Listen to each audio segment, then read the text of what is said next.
Good morning. Good morning. Good morning. I just have to stop and look a little bit. Things are different. We all know that. And I'm going to just try to remain without the mask so I can speak and be heard. I have a difficulty hearing others when they have the mask on because of hearing aids and so on. So a little bit of apology there of communication. We're here because of our commitment to the Lord. We're here to celebrate and be in fellowship because that's what strengthens us and so on. And so today I want to welcome you, and we'll begin with prayer this morning, and then I'll turn it over. Lord, what a beautiful morning. Showers of blessing on our land and showers of love that you have shown us through family, friends, and those who have labored to assist us in these difficult times. We give you praise and thanks for their commitment and your response. Lord, this is your time with us. Open our hearts, warm us with your presence, and we'll give you the praise always. In Jesus' name, amen. I'm going to turn over. Our first hymn is 110 in the red hymnal.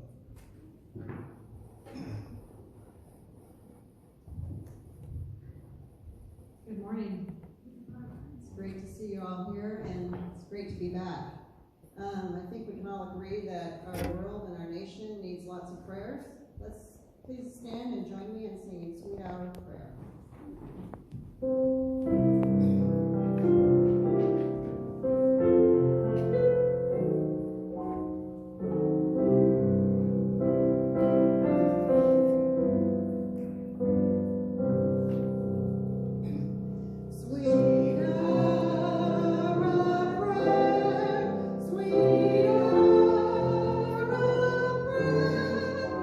That calls me from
to be back at church on Sunday, and my weeks were all just kind of messed up because I could never figure out where Sunday was because it just all blended together, and I'd watch Pastor Ed's sermon maybe on a Saturday or whenever they posted it. So it's really great to be back, and we're all spread out and masked up, and it's still good to be back.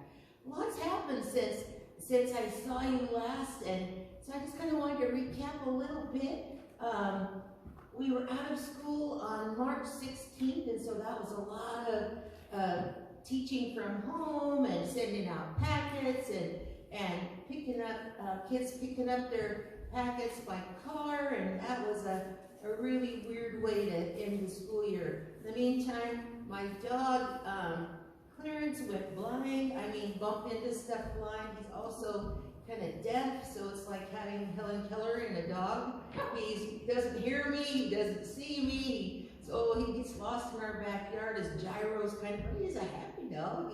He eats, he sleeps, he just kind of bumps into stuff. And the neighbor's tree in a big windstorm, just a little while after that, fell and wiped my house, and so I had a big old tree limb on top of my house, and so that got taken care of. Then last Wednesday, a little teenage girl pulled out in front of me on Highway 55, headed to cheerleader tryouts, and so I whacked my pickup, and so it's in the shop, so I have a rental. It's like, this has been a fun time. And my poor son and his fiance, maybe you read in Bonnie's notes, her mother had been suicidal about 2 years ago, and they kind of caught in the middle of preventing it. She was, the gun jammed, and she didn't actually shoot herself, but she it'd be a Monday, she did commit suicide, and so that was really sad. She was only 50, and her funeral was Friday. It was huge. It was a graveside funeral, and I bet they had 200 people there. And you just think, this poor woman had no idea what she meant to all of these people. She'd been an RN, she'd been a rodeo, all kinds of rodeo stuff. She was a stampeder until she aged out. And she was just really a wonderful, caring person, but she didn't see that in herself, which was so sad. And she left my future daughter-in-law and her 2 sons, and then she had a son that was working in Baker, and it was like kind of a spur of the moment thing. She was supposed to work that night, and she had plants to plant for her garden all bought, and on the picnic table out back. It was just kind of, everyone was wondering why. Why would she do that? It's kind of a mean thing to do to her family. But that made me think, while I was at the very end of the school year, in 5th grade, they go on to 6th grade as a middle school. And so we had them drive up as their celebration. They leave in elementary school, and I had a little parting gift for each one and a letter from me, and I handed it, I was masked up and handed it through the window, and this one kid that's given me all kinds of problems all year, he was really kind of a smart aleck, and he'd say, do you need some help, Bryce? He goes, oh, I'll ask you if I need help. You know, he was that kid. And so when I handed him his little prize for the end of the year, he wouldn't look at me. It's like, well, I don't want to see her, you know, just go, Mom. And so I thought, okay, well, have a great summer, Bryce. And then there were 9 kids that didn't pick their stuff up. So a fellow teacher and I, we went to their houses. And so this little Jackson, which was also a busybody in my class, never in his seat, oh, busy. So I went to his house. And I knocked on the door, and his dad answered the door, and out of the back, here comes Jackson, busts open that screen door, like, you know, and he just grabbed me around the neck and he goes, I am so glad you're here. Oh. And it just made me think, you know, someday we're all going to get to heaven. And I really think that Jesus is going to bust through that door and say, I'm so glad you're here.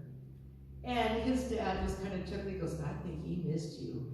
I said, oh man, I missed him too. That excitement, that, oh boy, you know, no fear, not trying to be cool, you know, you're 11 and you're cool, and just wham, out the door he came. So I want you to remember that someday when you get to heaven, Jesus is going to be waiting right there for you, saying, I'm so glad you came. Let's go ahead and sing. Are we going to do sharing? Oh, are we going to do the sharing first? at the He's sharing got it time. all closed together? Okay, well first, Pastor Ed gave me this note, and it says, this is a prayer request from Jan Brown. Tim Brown, which is Sharon's son, has been taken a turn for the worse. Please keep the Brown family, Rich, Sharon, Sue, and Jenny in your prayers. And Tim has had a lot of health issues, and so we've been in prayer for him a lot through the years. And so remember Tim Brown, Sharon's only son. So please remember that. Were there any other announcements we need to make note of today? How about any sharing? Anybody got any updates on anything? Are there any June birthdays? Oh, yeah. I guess there today. Oh, you have a guest? Welcome. Thank you. Birthdays for June. There's Nancy. Keep Nancy in prayer this week too. She's going to have some procedures done that are kind of give her courage. All right, and Joel? And Eric's birthday. All right, so let's go ahead and we'll have Nancy stand, and we'll think of Eric, and let's give them the birthday verse. Ready? Many happy returns for the day of thy birth. May sunshine and gladness be given, and may the dear Father prepare thee on earth for a beautiful birthday in heaven. All right, let's go ahead and now we sing. Or are we going to pray with prayer? Okay. All right. Thank you, Leela. What do I do, Leela? All right. Thank you, Lord, for just bringing us together again. We can just celebrate you together. I know that we all speak to you daily and look for you in all we do, but it is so good to get together and share you. And we thank you for each one here and the families they represent. Keep them safe. Keep us all healthy, that we can be strong. We pray especially for Nancy and for Tim, that you will just bring healing to their bodies, that they will be stronger than ever. And we just lift them up to you this morning. Give them courage and strength, and those that surround them, give them wisdom. We also thank you for those that were not able to be here today. We know that they are near to our hearts and near to your heart. And we just pray that you will show us the way that we can minister to them. We ask that you will be with us through this service, and that it will be just a blessing to your ears and your heart. We thank you for each and every one and everything you do for us. Amen. Now we're going to sing.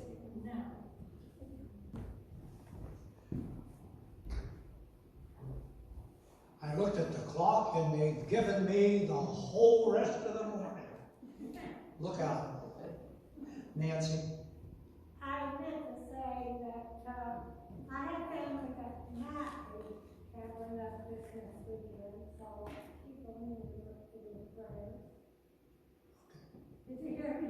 I didn't get it all. She's got family that might be traveling up here Oh, this week.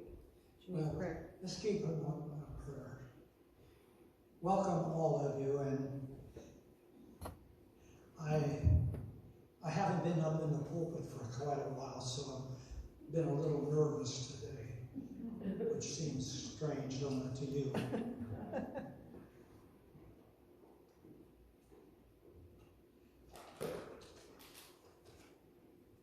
It's 71 years that I've been in ministry since I was licensed. I don't think I've ever come that close to anything that resembles this ever.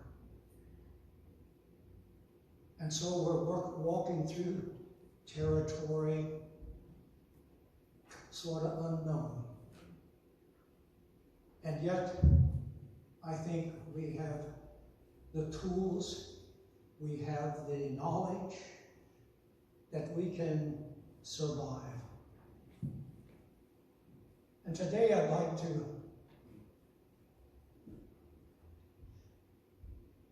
invite you to listen to some stories.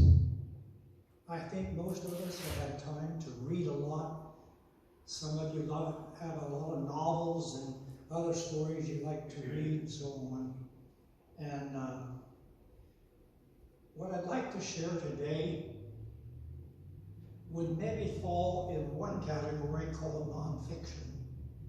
That means it's, excuse me, that and on the other side there might be a touch of fiction. So bear with me. I'd like to share something. I call it The Maids Have Showed Up. I'm going to stay pretty close to my notes so I don't get all lost myself. The maids arrived. They turned the key and entered our homes. What a sight greeted them. Dirty dishes in the sink, toys scattered around, no room in the garage for the car. The back porch was a mix of trash and storage. Look at the dining room table, papers, leftover containers and drinks. Oh, where do we start? The maids mumbled. Some wanted to just turn and leave. And then some remembered they could end up being, this could be the best paying job we have now. And so they began to face that unending chore.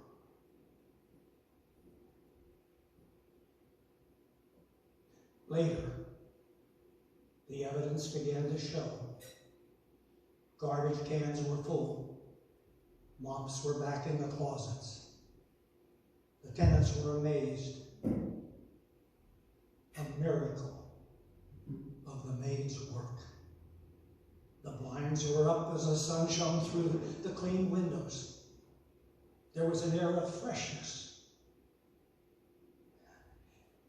They noticed as the maids were leaving, they had big smiles on their face. A big job well done. A little evidence of well-deserved pride. And guess what? They collected $1,200. And by the way, I gave the maids an invitation to come to our service today. And I'd like to introduce them.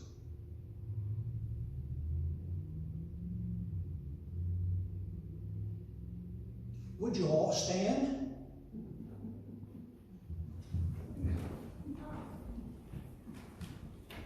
Now just take a quick look around. Look at all the maids. Did you find yourself in that story? You may be seated.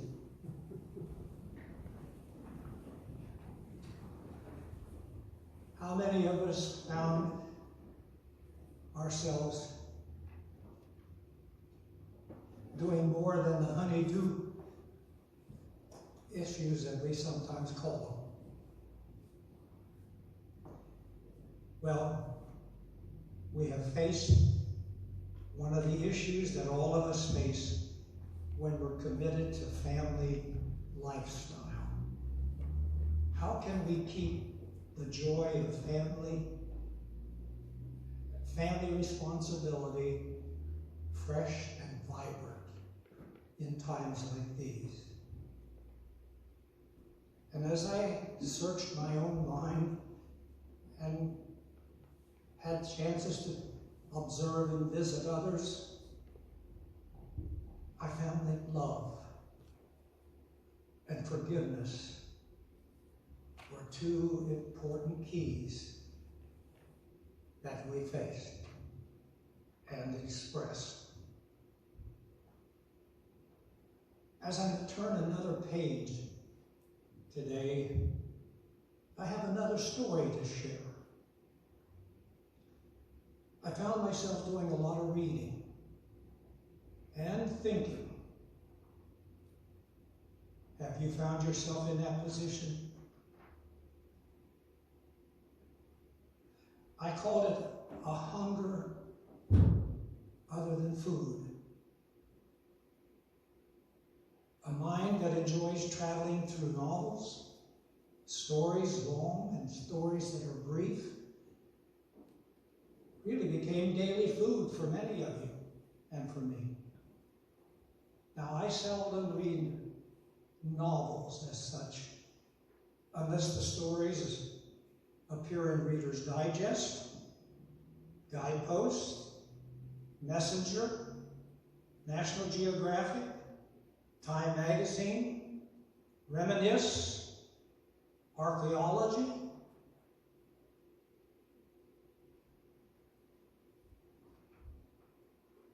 I have membership in all of those magazines, and I read monthly. Stories upon stories. Do you realize that our Bible is basically a novel?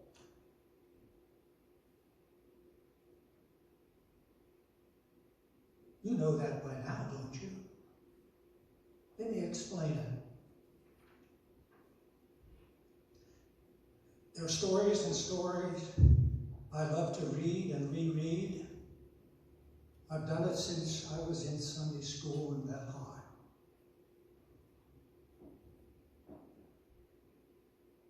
When you turn to the book of Genesis, there you have a lot of little short stories. Genesis chapters 1 through 11. You know them by heart. If you don't, you haven't been reading the best novel book there is. When you get to chapter 12 in Genesis, you begin a new story, and a very long story. It's the story of Abraham and his family. It has never ended. The story of Abraham and his family has never ended. Maybe you didn't take time to think about it.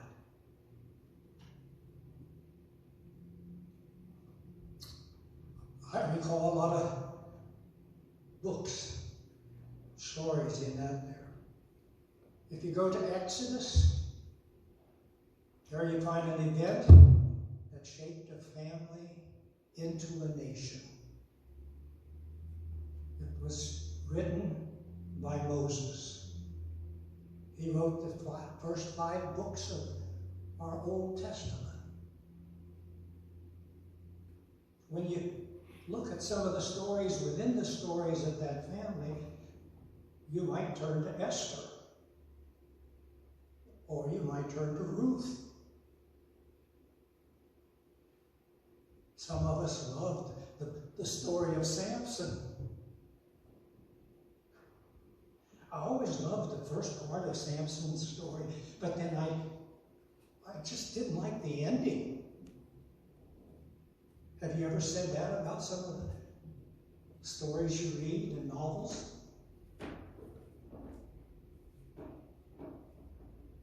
Do you realize that these stories were all in print and Jesus read them?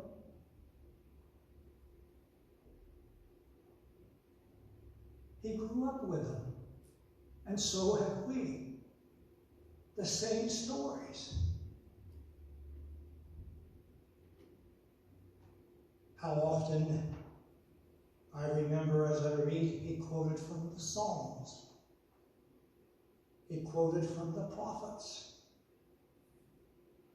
Wow. So my view is that the Bible we have that we use daily had a very brief beginning because thousands of years went unrecorded before Moses gathered a few stories and wrote them down, and we've enjoyed them ever since.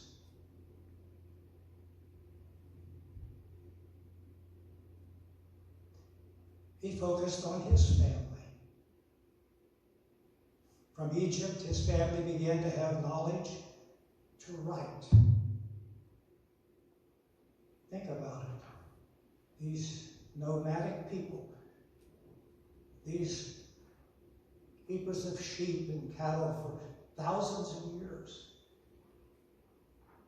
probably really learned to write and to read while they were in Egypt.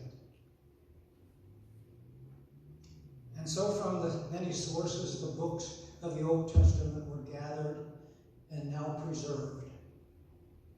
So Moses wrote that Abraham felt his experience of God was one that kept the sacredness of life and should be lived and shared with all they met. He said it was really an invitation to go into all the world. That's the way he felt about God. That they would become the light of the world. So in that sense, the Bible has no ending. Each generation adds its own stories. Abraham and all the prophets since that time have called people to realize God's real presence is within us. It is in the sense that we make choices. Jesus said, I came to introduce you to the real temple of God. And how far from that had his family of Abraham drifted from that basic understanding. The temple in Jerusalem from time to time had become just almost an idol. Now that was a sobering thought that crossed my mind. That might tell us about our idols of today. You see, we write our chapter in the book of life. The Bible, in a sense, that others read and judge.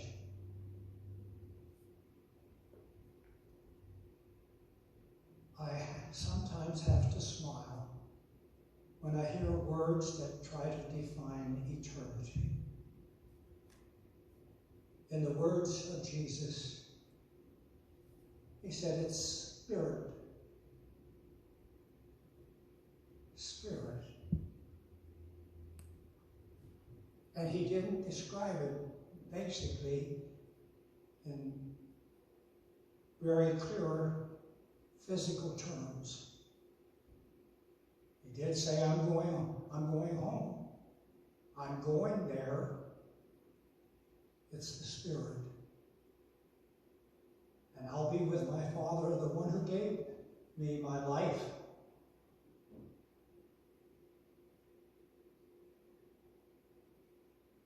And only God knows how it all began and how it will end. Just goes on and on, perhaps. Maybe there is no end, as we sometimes try to think of a time may end. Well, the clock on the wall keeps moving a little. I don't know if I can fill all the time you gave me today. But we did. We have come to hear God's word when we come together. And we can not just some pastor's views, which I've given you an overdose this morning. But I have an answer to that. I know all of you can read. I know all of you have a copy of the Bible. The good book, as Tremier said in that movie that somebody put together. Our Sunday gatherings are for relationships, to support one another. Debbie gave us a great opportunity this morning to visit and to reach out and see how from time to time we have some real issues that we have to face. And we've shared our victories and we've shared our problems, our heartaches with one another. And so we gather to praise and pray and encourage one another to live the faith that we hold close. To end on a positive note today, I'm going to invite you from the pew. Open it in the middle. And if you open it right in the middle, you should find Psalms. Turn to Psalm 1, number 1.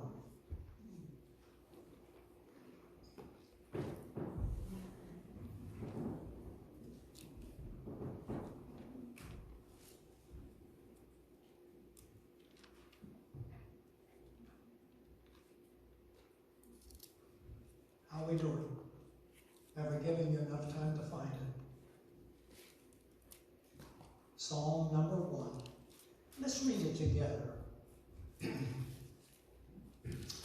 How happy is the one who does not walk in the advice of the wicked, or stand in the pathway with sinners, or sit in the company of mockers. Instead, his delight is in the Lord's instruction. He meditates on it day and night. And he is like a tree planted beside flowing streams that bears its fruit in its season and whose leaf does not wither. Whatever he does prospers. The wicked are not like this.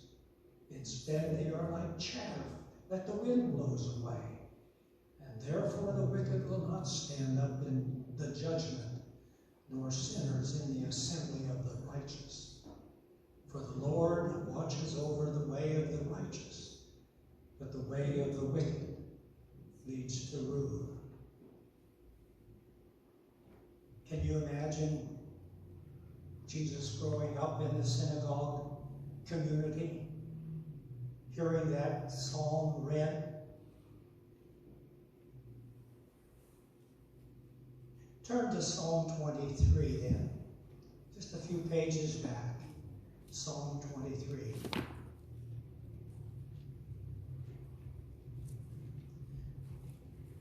We have a translation that's different than the one I memorized.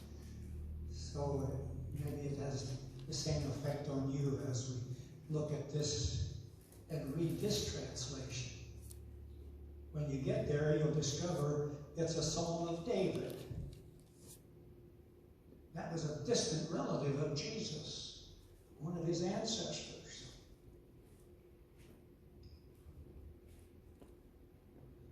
And so let's read it together. The Lord is my shepherd. I have what I need. He lets me lie down in green pastures. He leads me beside quiet waters. He renews my life. He leads me along the right paths for his name's sake. And even when I go through the darkest valley, I fear no evil. I fear no danger, and you are with me. Your rod and your staff, they comfort me. You prepare a table before me in the presence of my enemies. You anoint my head with oil. My cup overflows.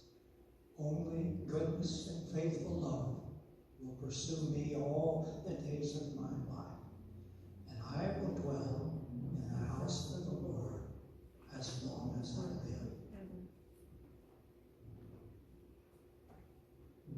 I wonder if Jesus memorized that. Every generation since it was brought together has used those as very beautiful words, helpful words, healing words for many. Now I want you to turn clear back to Exodus. That's the second book of the Old Testament.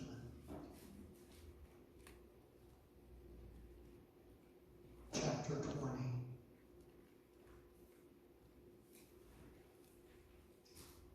It'll take you a little bit, but we're in no hurry.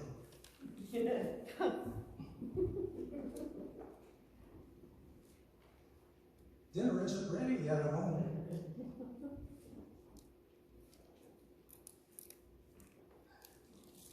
Chapter 20 of Exodus, one of the books that Moses put together.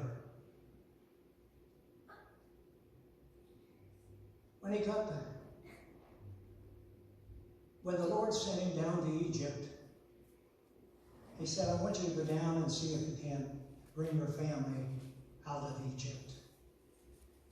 I'm going to give you your land back. The land that Abraham walked and tended his sheep, and your uncle also, Lot. Anyway, Moses didn't want to go because he had already broke one of the commands that the Lord had in place.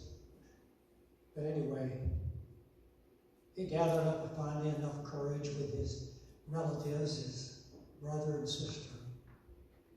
And he went down to Egypt and began to negotiate to get his family out of Egypt. Well, when he got them out of Egypt, he had them out there on a mountain. He had them out in the country. He had them out there in a place that they had to depend on the land itself for their very existence. And somehow the Lord provided manna and water, the very essentials, and they survived. But they didn't know how to live together. They didn't know how to build relationships that work. And Moses, he would go up in the mountain and think and pray. And there he felt God's answer once again came to him. Teach him how my love works and what gives life. And so the Lord said, I'll give you some rules and regulations, and we come to call them the commandments.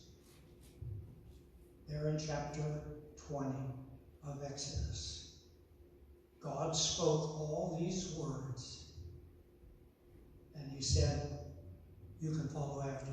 I am the Lord your God, who brought you out of the land of Egypt, out of the place of slavery. Do not have other gods before me. Do not make an idol for yourself, whether it's the shape of anything in the heavens above or the earth below or the waters under the earth. Don't bow down in worship to them, and do not serve them, for I, the Lord your God, am a jealous God, punishing the children for their father's iniquity to the third and fourth generations of those who hate me, but showing faithful love to thousands of generations who love me and keep my commands. Do not misuse the name of the Lord your God, because the Lord will not leave anyone unpunished who misuses his name. Wow. Moses got some pretty strong instructions there of how this relationship with God works. Remember the Sabbath day, keep it holy. You are to labor 6 days and do all your work. The seventh day is the Sabbath to the Lord your God. Get my pages.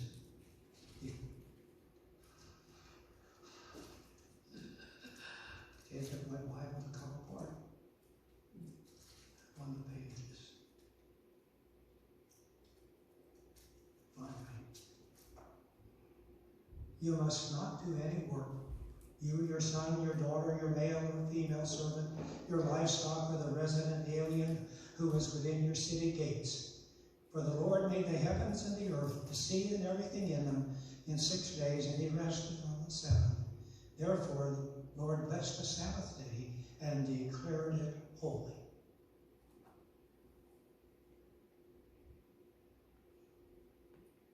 Moses, with what did it say, some thousands of people that came out of Egypt with him, had a big, big job on his hand.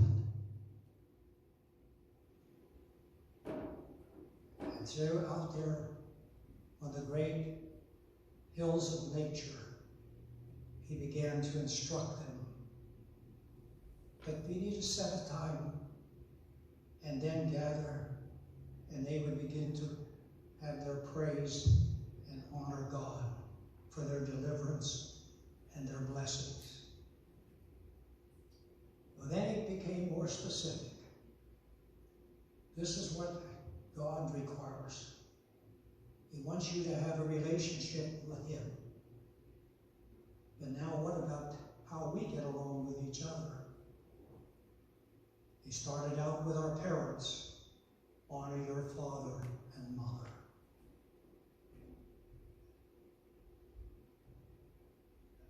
So that you may have a long life in the land that the Lord your God is going to give you. Do not murder.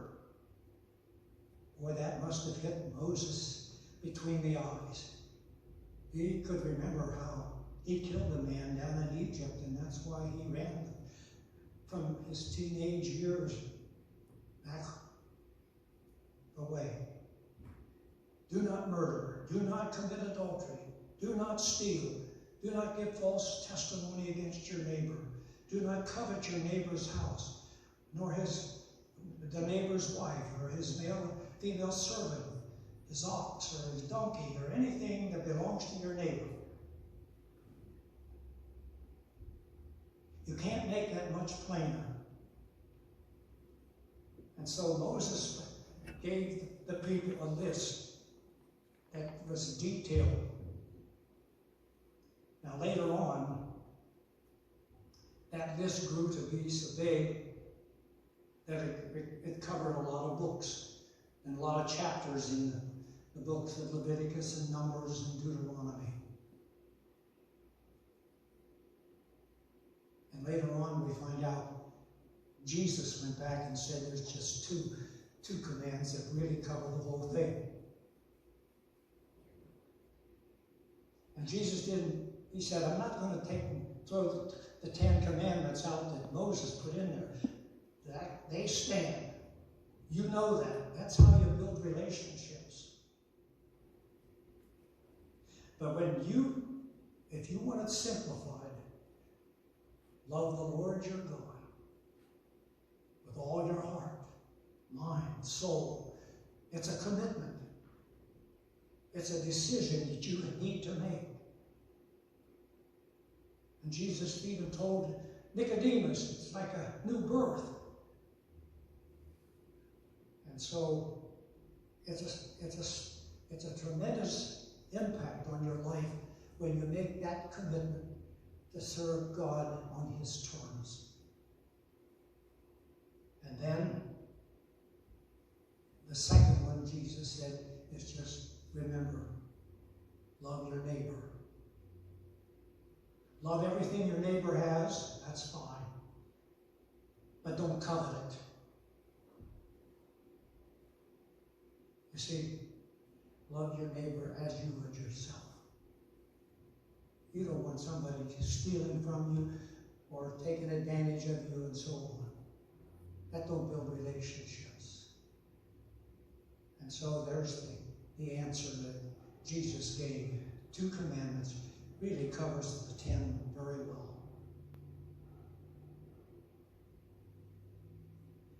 My final reading is from Matthew chapter 6.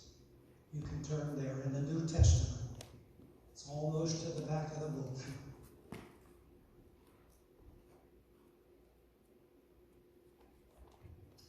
I want you to read it with me. It's what has come to be known as the Lord's Prayer.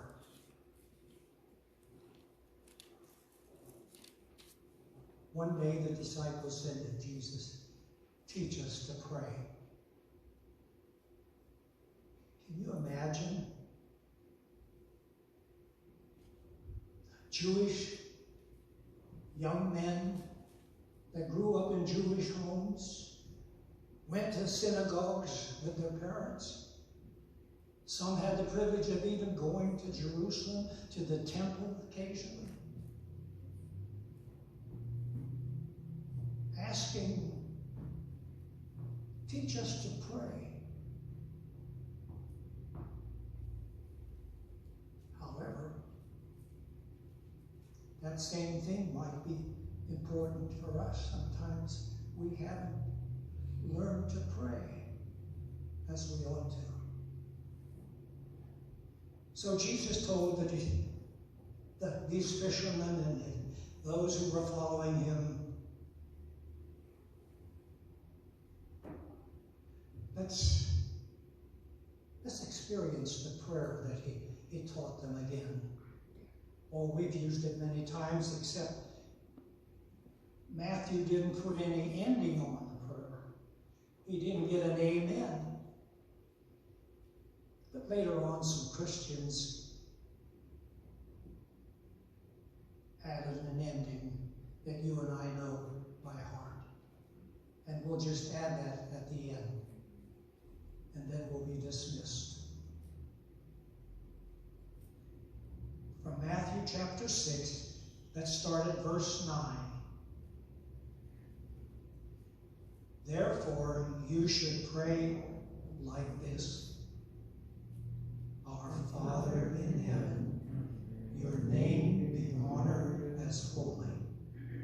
Your kingdom come, your will be done, on earth as it is in heaven. Give us today our daily bread. Forgive us our debts, as we also have forgiven our debtors. And do not bring us into temptation, but deliver us from the evil one. For thine is the kingdom, and the power, and the glory forever. Amen.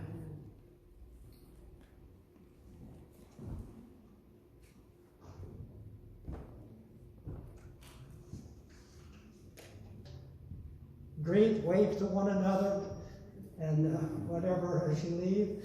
Thank you for coming, and we'll see you next Sunday perhaps.